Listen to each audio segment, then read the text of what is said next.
Coffee and Headlines is brought to you by the generous support of our viewers and the following community partners: Best Cord Cutting TV, Bravo's Restaurant Bar, El Rey Lounge de Versalles, Joint Boutique Hotel and Cowork, Monson Brewing Company, Puerto Vallarta Neurofeedback, Puerto Vallarta Owners Reps, Oculto, and Siam Cocina Thai.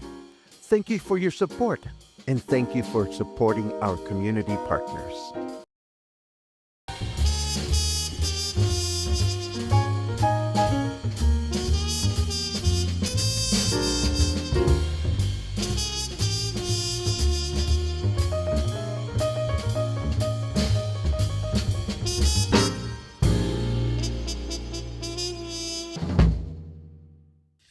Good morning, everyone. Welcome back to Coffee and Headlines, our morning get-together live here on Facebook and also live on YouTube, where we examine headlines from our city, our state, and country. We take a look at your comments, ideas, and suggestions. We bring as much nurturing information as we can to the table, with the occasional snarky comment, why not, so that we can put all this stuff to good use as a community of English-speaking locals. Today is Friday. Cue the Friday music. Yes, it's finally the end of a very complicated week, at least for me, but I am excited to be here. I'm looking forward to the weekend, and I'm looking forward to sharing a great interview today with the amazing, multi-talented Stolie Stoelinga, a local performer that ended up having so many more wonderful layers to share. I was totally surprised. But I don't want to get ahead of myself. I'm going to first and foremost go through the news so that we can get to this interview. As usual, if you have something really important to share or something that means a lot to you, please add a capital letter Q at the beginning of the comment. If you're watching live for the first time, we'd love to give you a nice welcome, and we can do that if you begin your comment with a capital letter N. Let's go. And we start today with, oh my God, thank you, Banderas News. Today you made it so easy for me to collect fun information to share with everyone, because we have three things that we picked up from Banderas News today. This is the first one. Two important sailing events are coming to the Bay. From May 16th to the 18th, Rivera Nayarit will host both the J70 Mexican National Championships. This is a sailing tournament, of course, and also the Festival del Viento, or Wind Festival, which is one of the biggest kiteboarding events in the world. The first event is an important qualifier for international competitions and is expected to attract top-tier talent from all over the world. And of course, the Festival del Viento is amazing for those that are watching, and of course for the 300 athletes from all over the world that come transform Bucerias into a hub for kiteboarding enthusiasts. They compete in various categories. All the details can be found in the reference article, which, as usual, you will find in the show notes. And then, of course, we talked about this a while back. Puerto Vallarta is taking a major step towards improving its drinking water supply with a 57.4 million peso investment in key infrastructure projects. And while we had previously shared this from a Spanish-speaking source, it's nice to see that Banderas News has unpacked it in English in case you wish to learn more about this particular topic. Thank you so much, Denise Derme, for all the wonderful work you do over at Banderas News. I love to coexist with her because she picks up news from me and I pick up news from her, and it's all wonderful. And of course, every month we pick up this PuRR Project news bulletin that Denise always publishes, so it is a pleasure to share it here with you. And again, all these informations can be found in our show notes.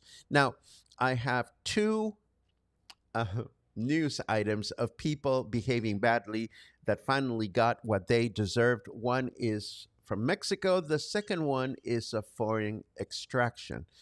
Let's start with Fofo Marquez. Several years ago, our eyes rolled at now 27-year-old Mexican millionaire influencer Fofo Marquez, for literally stopping traffic in the middle of one of Guadalajara's busiest beltways just to film himself get off one of his many ultra expensive cars and flaunt it on video. Needless to say, Guadalajara and the rest of Mexico was, rolling eyes, and he got a small penalty. He had to do community service for a few weeks, and he kept on being the lovely person that he is. And back on February of last year, he was detained for physically attacking a woman out in public with whom he got into a fight. Now, 1 year later, the courts have finally reached a verdict, and he's being sentenced to 17 years and 6 months in jail. Tómala. The influencer will be in his mid 40s by the time he's able to complete his sentence. And then there was that lovely, lovely American lady who is building a house on the beach in San Pancho. Last week, she attempted to kick some locals off the beach in front of her lovely home, arguing that the beach was hers. The house that she has is not even suitable for occupancy yet because it is under construction, but she still felt entitled to not only kick people off the beach, but she also kicked their belongings with her lovely feet. Of course, not only did locals go out of their way to organize lovely parties on the beach right in front of her home, but the environmental attorney's office shut down her construction project for being out of code and fined her with a lovely 150,000 pesos for being so kind and friendly to the town. I say, tómala. And with that said, let's see what our weather forecast has to say. And yeah, occasionally we have to talk about these people that behave badly. Well, we don't have to, but you know, regardless of the origin, it is not nice to be unkind to other people. Let's see what we have here. Grand Theft Auto has been delayed until next year. There is a 72% chance that it will then get delayed until 2027, and a 52% chance that it will then get delayed until 2028. I don't even know what Grand Theft Auto is, and I don't even know if this is real or just being snarky. What I do know is that it is 28 degrees out there. Humidity is at 60%, and boy, could I feel it yesterday afternoon when I was out and about. What can we expect for the weekend? Well, starting today with a humid day with clear skies, a high of 31 and a low of 19. Then tomorrow, mostly cloudy skies in the morning with mostly clear skies in the afternoon, a high of 31 and a low of 18. And finally, we end the weekend with a humid day with clear skies, a high of 29 and a low of 18. So we had a lovely, so many lovelies in this broadcast. We had an awesome, that's what it was. We had an awesome music appreciation presentation yesterday where we finally give away all our giveaways for that one. So thank you very much to all the people that donated wonderful gifts. And I was on my way home on the bus checking out news to cover today. And boy, was I pleasantly surprised to learn that one of my favorite jazz musicians is going to be performing in Guadalajara in September at Teatro Diana. I am talking, of course, of the one of a kind Pat Metheny. What an amazing musician he is. If you're not familiar with his music and would like to learn more, I would love to do a music appreciation on Pat Metheny and his many decades of wonderful contributions to the world of jazz in particular. And for those of you that are familiar with Pat Metheny, he's only doing two stops in Mexico, one in Mexico City and one in Guadalajara for this tour. So I am totally excited about this. Again, if you wish to learn more about Pat Metheny during the summer months, just write the word Pat by itself in the show notes, in the comments, and I'll be happy to schedule something. And from one guitarist to another, we do a swift jump. You are looking at the amazing Stolie, seeing here performing at a local venue. And of course, I've known of Stolie for many years because I see her promos and I've seen her perform every now and then. And I am familiar with her amazing, wonderful talent. But what I didn't know about her, two additional chapters or facets of her life.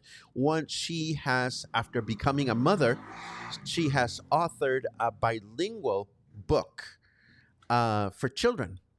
And not only that, but she has also started a very ambitious project with a bilingual library here in Puerto Vallarta for children. I first heard about this when she participated in a recent volunteer fair. So I knew that I wanted to sit down with Stolie and have a nice long conversation in the spotlight. So we ended up having one that was so long that we're splitting it into three sections. Today, we are going to learn about Stolie's arrival to Puerto Vallarta and how she came up with this wish to have a suitable bilingual library to nurture local children. In future interview, we are going to share about the process she went through to author her book, and then we will, of course, embrace Stolie the musician. But first, let me share with you this amazing pursuit that Stolie has undertaken to not only take care of her young child, but also look after the community.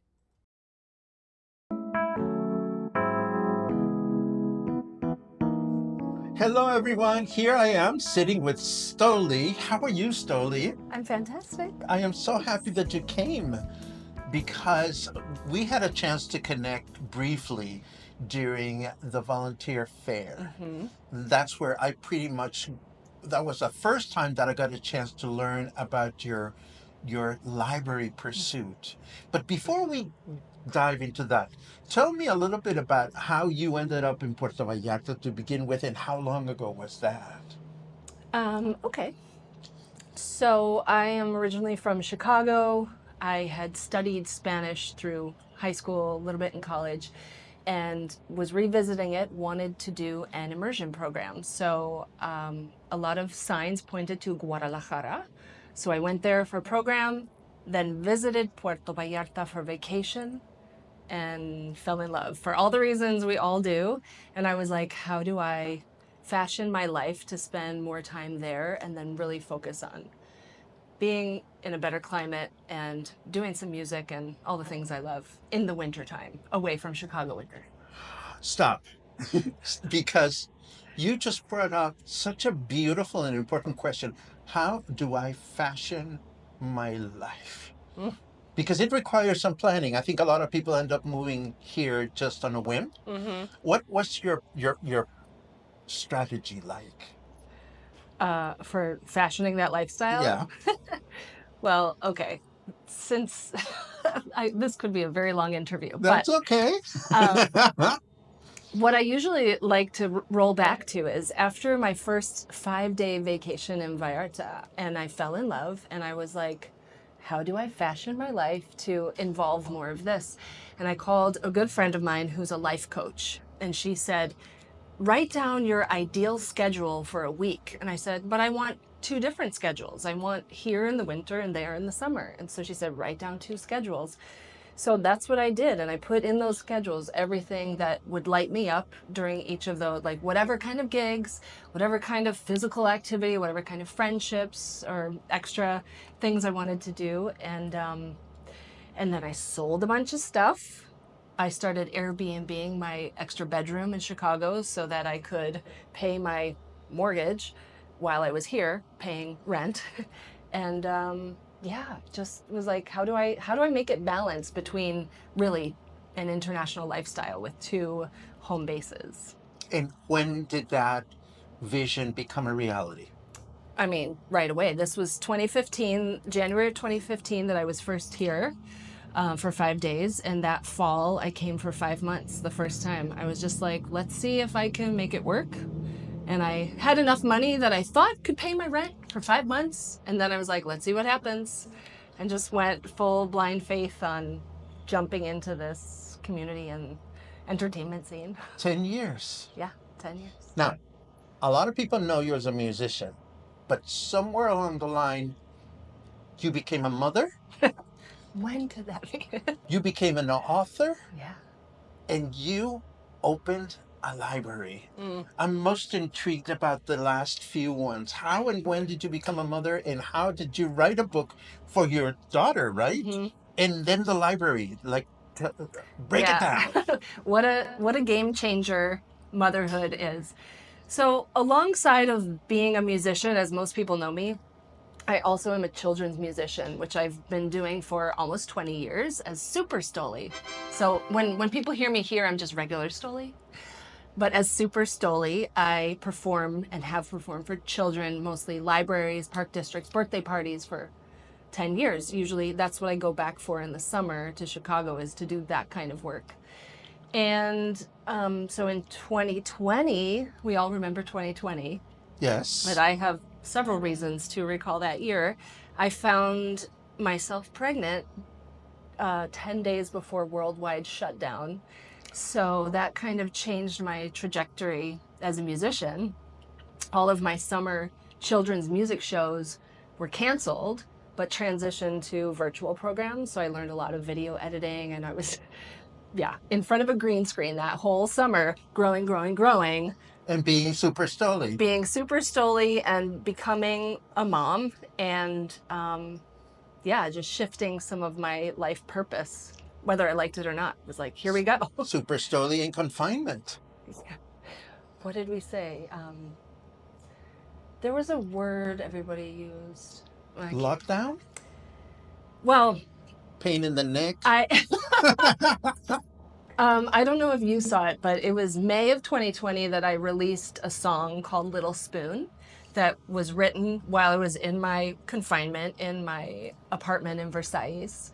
And nobody knew I was pregnant. And I wasn't out on the town, which was better because then I wasn't around drinking or smoking or anything. And I was just like, had this secret while everybody else was in their own houses doing whatever. And so I wrote this song called Little Spoon about my quarantine partner. And I released it in May of 2020 as my pregnancy reveal song. And by that time I had learned how to do a split screen. So there's 4 Stolies playing 4 different instruments and singing this song. And at the end I have a little baby onesie that says, Hecho en Mexico. So that's how I told the world that I was pregnant. And then it was like, it's a girl. The 3 backup singers go, it's a girl, and then turned it over and said, es una niña. Oh, I have to look for this. Yeah, I mean, it's on YouTube. And just to give you a little bit of perspective, you're talking about May of 2020. I started Coffee and Headlines on March 30th of that year with complete uncertainty of what the future was going to hold. Wow. And now it's been 5 years, and here we are. Yeah. And Emmeline is 4.5. And how did the whole pursuit of a library, well, obviously, I'm not going to put words in your mouth, but I'm going to guess that you figured, I want my child to read in English and Spanish, and where do I find the books? Tell me the story of the library, or tell me the story of the book. Which one do you want to tell me first?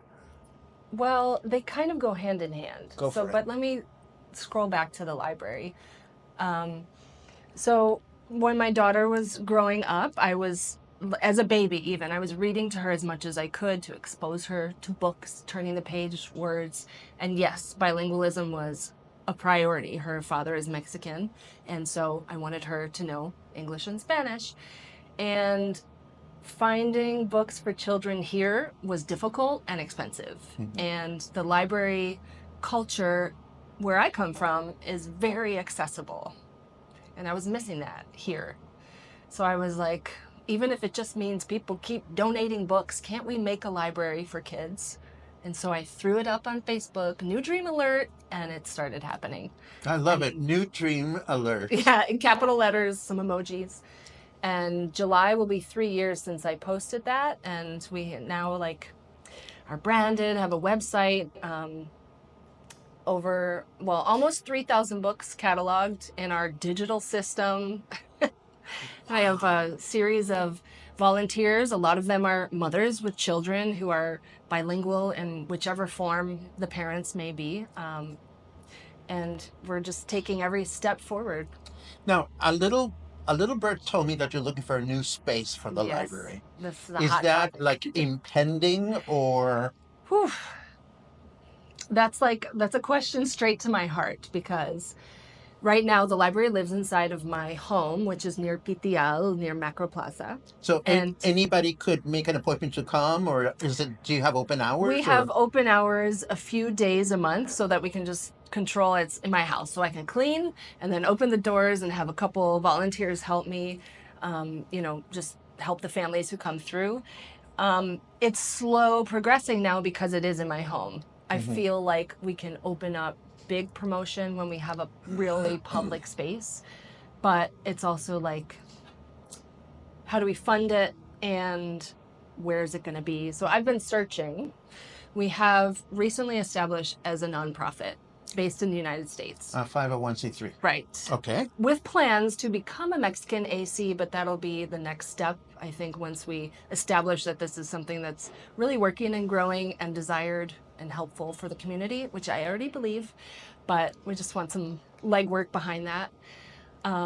So with the nonprofit in mind, we're believing that we can get contributions, donations to help support a public space. But that's a big step. It's big, it's a little scary, and the best decisions I've made in life were built on let's jump off this cliff and see what happens. So it sounds like we are. I'm sorry to say we, but I feel like Yeah. I'm already Come involved on in. here.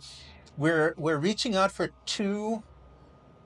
in two directions. Number one, we want people to get an idea of what the experience of the library is. Like somebody may watch, and I hope somebody that is watching will want to bring their children and have them experience a library. So there's that vision. And then there's, of course, the other vision, which is we need a permanent home for this. Let's break down the first one, if we can. Let's say that I'm a parent. I just watched this interview and I'm like, oh my goodness, a bilingual library for children. Sign me up. I want to go. I want to check it out. What would be the procedure? Easiest place to start is our website, which is labibmex.com, and BIB stands for Biblioteca Infantil Bilingüe. So we say Children's Bilingual Library. Eventually, it could be more languages, but our first focus is Spanish and English. We have books in English, Spanish, and bilingual. They're harder to find and less accessible.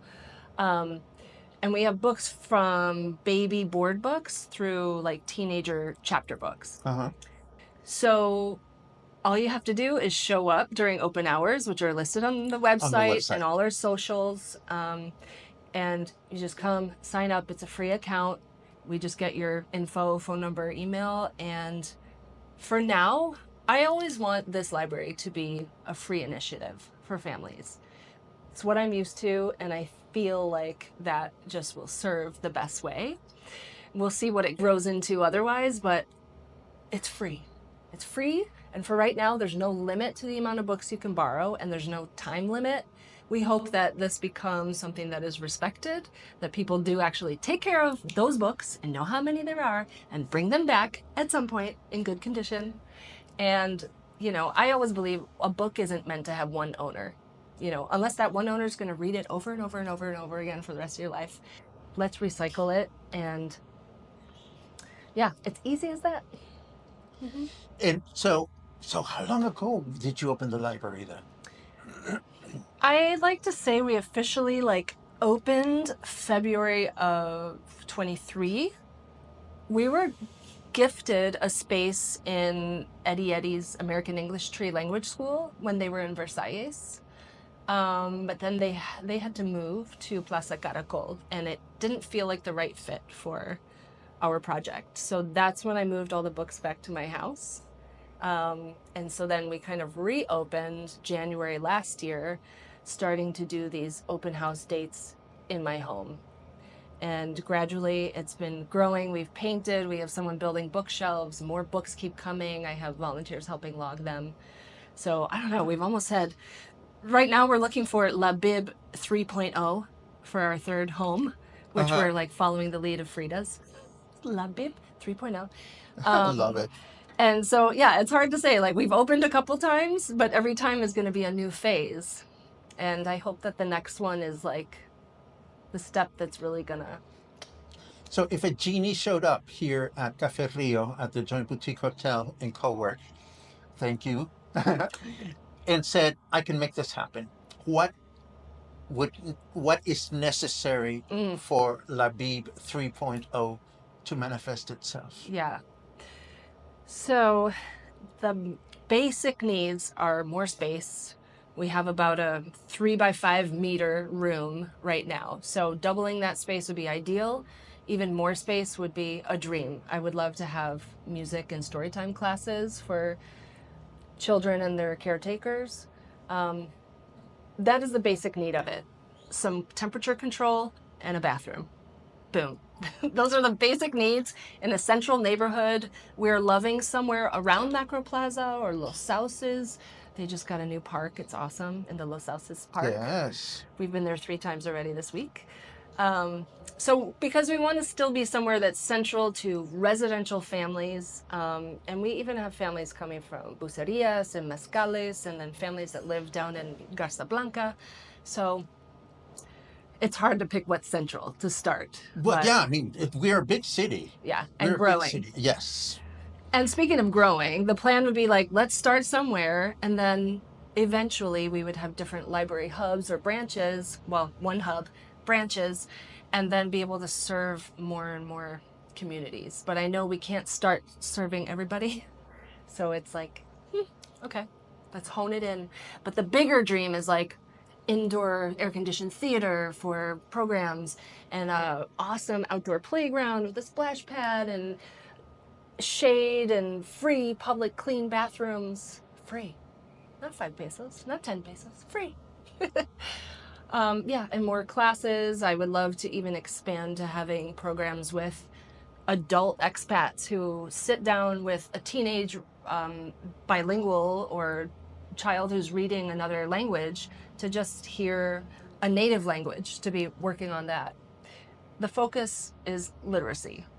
The focus is bilingualism. We are here in this culture where I think it's really important for people more than just getting by to be integrated. And Oh, absolutely. it starts with the kids. Absolutely. Before we talk about your book, which I'm also very curious about, I have a show and tell. is there anything that we haven't discussed that has to do with the library, your mission, your dream, the way for people to connect? I think anybody interested in this project, the best place to start is at our website, labibmex.com. And if you are on social media, follow us on Facebook, Instagram, whatever. If you would like to be involved, we need always more books, and you can check in with me about what we're looking for. If you want to buy new books for us, awesome. If you want to collect them over the summer up in Canada or the US and bring them down in a suitcase, you can be a book angel for us. That helps build our collection, which is awesome. I also would love to have more volunteers who are helping with our opening hours, helping with pop-up outreach events, eventually fundraising. Oh my goodness. Very ambitious, but very worthwhile. I think this is absolutely wonderful, Stolie. And I hope some of this information resonates with people that watch this interview. What a great opportunity to give back to the community. And I wish you very much success with it. Thank you so much.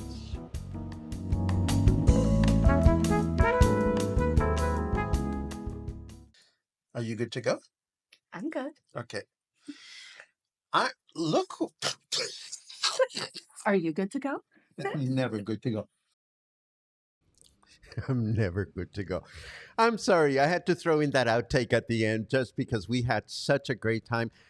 Isn't it wonderful to connect with someone that has such nurturing, positive ideas and visions? I mean my cup is full, and this is only the first third of the interview. In the second half, which we will broadcast at another time, uh, we learned everything about how Stolie self published her bilingual children's book and how she went about connecting with an illustrator that she's never met. The illustrator is in Spain, and we will learn more about the book itself.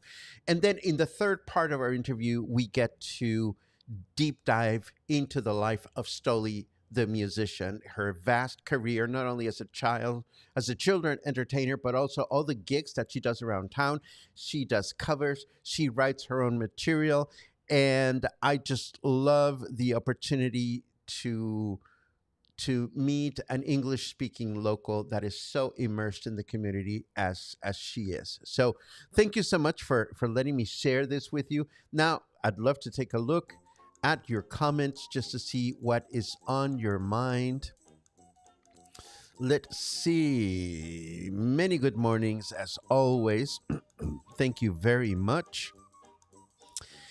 Locals and all the way from Toronto, Mary, hello. It was great to see you commenting while I was watching this. I am so happy to see that more of you are watching on YouTube. I mean, I love it when you watch wherever you choose to watch. But now that we are able to broadcast to both Facebook and YouTube at the same time, this is a lot of fun. Let's see. Betsy, you know, you are such a good musical friend. It is always a pleasure to connect with you. And it'll be fun to connect for more presentations moving forward. Boom, ba-da-da-ba-ba. Oh, okay. Grand Theft Auto is a video game. Thank you very much for that, Sean. I didn't know. I love it. Boom, boom, boom, boom. Entitled people drive me crazy. I'm so glad when they get what they deserve. You know, Albert, I totally hear you. And no, we don't want to turn coffee and headlines into a spotlight of wrongdoers, but occasionally, you know, to bring the occasional lord or lady or Karen or whatever you want to call them into the broadcast, it doesn't hurt that much. Did I hear correctly that Mexican social influencer got 17 years for getting into a fight with a woman and stopping traffic in Guadalajara to film himself getting out of his expensive car? Well, Kathy, the conviction was specifically for physically assaulting a woman in public, and they had some kind of altercation, and the influencer's girlfriend was there and she was involved, and it was all nasty. It was filmed. But this is one of those local, well, Mexican influencers that thought he was more powerful than God and thought he could get away with what he was doing for many years, and finally got what he deserved. So yes, you did hear that correctly. Ba-dum-bum-bum. Let's see. Does anyone have any updates on the construction of the pier in Mismaloya? Thank you for that, Chris. Again, it's supposed to start. It's supposed to have already started. So the latest we covered was a couple of days ago. Our mayor was there with a surveying team, getting the groundwork done, but I don't think they have actually started. But this is important to you, and it's important to many, so we will continue to keep our eye open for updates in that department. Yes, it is getting hot and humid.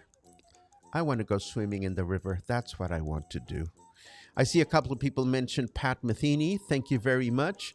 I will be happy to put together something about Pat, probably shortly before the concert date. I am concerned about music appreciation. I realize that this summer, some of my regulars are probably not going to be showing up. So I want to make sure that whatever topics we choose to bring to the music appreciation presentations are of wide appeal. So if anybody has any suggestions of what you'd like to do, or what kind of topics you would like me to cover in future music appreciation presentations, my ears are always wide open for your suggestions.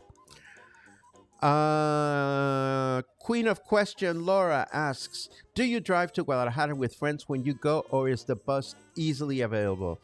That's a great question. I love the bus because it's easily available. There are many departure times every single day, and if you buy your tickets ahead of time, you get to pick the top front seat of the bus, which always gives great views. But if we have a friend that has a car and we are going in a group, and it's definitely less expensive to go together and pitch in with tolls and gasoline. So it really depends on the circumstance. More often than not, however, it is the bus. Let's see. Boom, boom, boom, boom, boom. Thank you so much for your comments on Stolie. She is definitely quite a woman. I was very impressed. Great mother, great visionary, great musician, and it is a pleasure to amplify what we can here in Coffee and Headlines.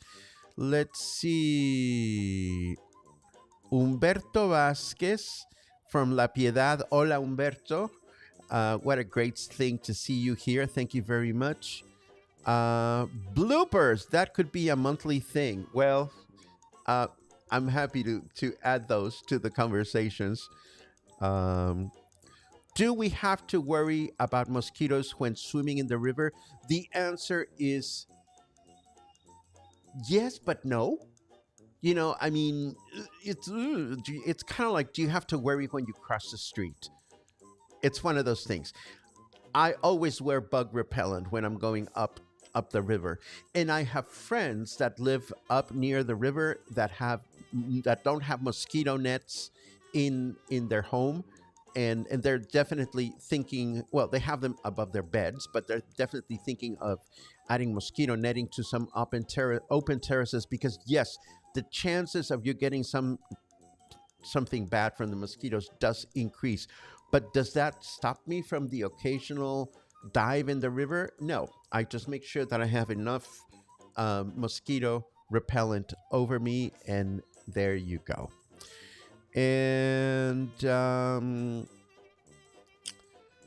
Paco, keep in mind that those of us out of town for periods of time could also watch a recorded version of the class.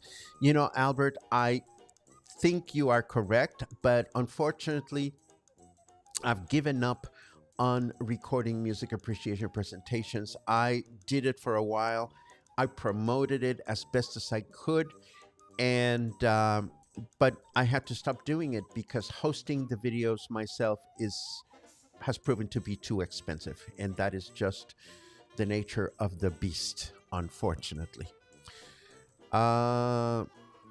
What about a class on the music of Latin dance, tango, salsa? Well, we have discussed tango as a music and as a dance. We could definitely discuss salsa.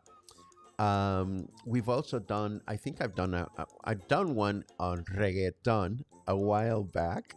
I'm always happy to talk about Latin rhythms. So thank you very much, Sean, for that suggestion. And this brings us to the end of today's broadcast. Thank you so very much for sticking around.